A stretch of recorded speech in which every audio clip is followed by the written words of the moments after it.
ಅಶ್ವಿನ ಮಾಸದಲ್ಲಿ ಬರುವ ನವರಾತ್ರಿಯನ್ನು ಶಾರದೀಯ ನವರಾತ್ರಿ ಎಂದು ಕರೆಯಲಾಗುತ್ತದೆ.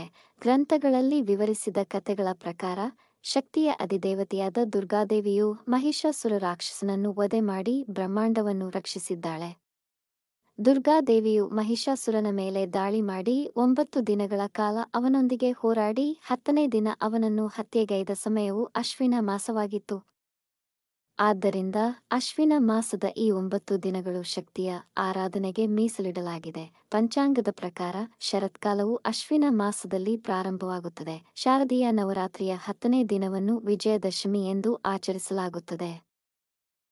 ಚತುರ್ಥಿ ಅಥವಾ 4ನೇ ದಿನದಂದು ದೇವಿಯು ಕೂಷ್ಮಾಂಡಿನಿಯ ಅವತಾರವೆತ್ತುತ್ತಾಳೆ. ಕು ಎಂದರೆ ಚಿಕ್ಕದು, ಉಷ್ಮ ಎಂದರೆ ಶಕ್ತಿ ಮತ್ತು ಅಂಡ ಎಂದರೆ ಭ್ರೂಣ ಎಂದರ್ಥ. ಕೂಷ್ಮಾಂಡಿನಿಯನ್ನು ಈ ಭೂಮಿಯ ಸೃಷ್ಟಿಕರ್ತೆ, ಬ್ರಹ್ಮಾಂಡವೆನ್ನುವ ಚೈತನ್ಯ ಶಕ್ತಿಯನ್ನು ತನ್ನ ಒಡಲಿನಲ್ಲಿ ಇಟ್ಟುಕೊಂಡವಳು. ದುರ್ಗಾಸಪ್ತಶತಿಯ ಪ್ರಕಾರ ಕೂಷ್ಮಾಂಡ ದೇವಿಯೇ ಜಗದ ಸೃಷ್ಟಿಗೆ ಕಾರಣೀಭೂತಳಾಗಿದ್ದಾಳೆ. 8 ಭುಜಗಳಿರುವ ಕಾರಣ ಅಷ್ಟಭುಜಾ ದೇವಿ ಎಂದು ಕರೆಯಲಾಗುತ್ತದೆ. ಸೃಷ್ಟಿಯ ಅಸ್ತಿತ್ವವೇ ಇಲ್ಲದಿರುವಾಗ ಎಲ್ಲೆಡೆ ಅಂಧಕಾರವೇ ಪಸರಿಸಿತ್ತು. ಆಗ ಇದೇ ದೇವಿಯು ತನ್ನ ಈಶತ್ ಹಾಸ್ಯದಿಂದ ಬ್ರಹ್ಮಾಂಡವನ್ನು ಸೃಷ್ಟಿಸುತ್ತಾಳೆ.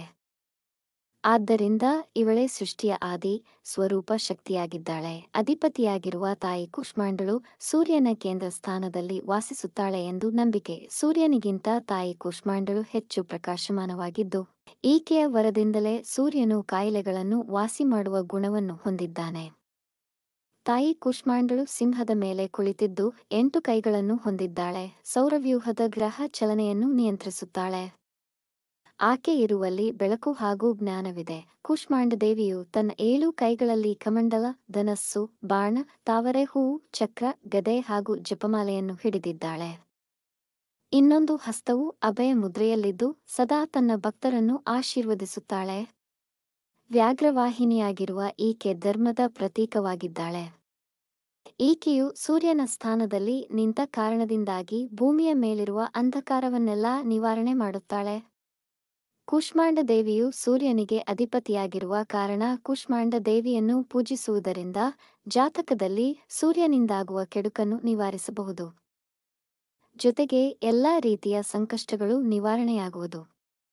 ನವರಾತ್ರಿಯ 4ನೇ ದಿನದ ಪೂಜೆಯಲ್ಲಿ ಕೂಷ್ಮಾಂಡಳನ್ನು ಪೂಜಿಸುವುದರಿಂದ ಒಳ್ಳೆಯ ಆರೋಗ್ಯ, ಸಂಪತ್ತು ಪ್ರಾಪ್ತಿಯಾಗುತ್ತದೆ.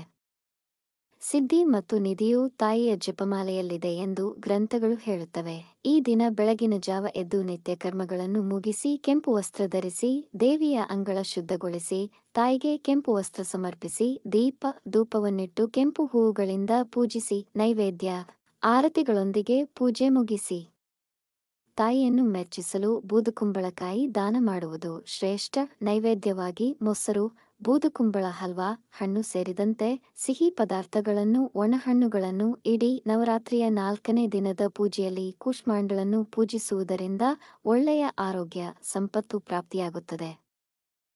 ಕೂಷ್ಮಾಂಡ ಮಂತ್ರವನ್ನು 108, 54 ಅಥವಾ 21 ಬಾರಿಯಾದರೂ ಪಠಿಸಿ ಓಂ ದೇವಿ ಕೂಷ್ಮಾಂಡೈ ನಮಃ ಅಥವಾ ಓಂ ದೇವಿ ಕೂಷ್ಮಾಂಡದಾಯೈ ನಮಃ ಸುರಸಂಪೂರ್ಣ ಕಲಶಂ ರುಧಿರಾಪ್ಲುತಮೇವ ಚನ್ ದಾದನ ಹಸ್ತಪದ್ಮಾಭಯಂ ಕೂಷ್ಮಾಂಡ ಶುಭದಾಸ್ತು ಮೇ ಅಥವಾ ಯಾ ದೇವಿ ಸರ್ವಭೂತೇಷು ಮಾ ಕೂಷ್ಮಾಂಡ ರೂಪೇಣ ಸಂಸ್ಥಿತ ನಮಸ್ತಸ್ಯೈ ನಮಸ್ತಸ್ಯೈ ನಮಸ್ತಸ್ಯೈ ನಮೋ ನಮಃ. ವೀಕ್ಷಿಸಿದ ತಮಗೆ ಧನ್ಯವಾದಗಳು. ನಿಮ್ಮ ಅಭಿಪ್ರಾಯ ಮತ್ತು ಅನಿಸಿಕೆಗಳನ್ನು ಕಮೆಂಟ್ ಮೂಲಕ ತಿಳಿಸಿ. ಮಾಹಿತಿ ಇಷ್ಟವಾಗಿದ್ದಲ್ಲಿ ಚಾನಲ್ಗೆ ಸಬ್ಸ್ಕ್ರೈಬ್ ಮಾಡಿ, ಶೇರ್ ಮಾಡಿ.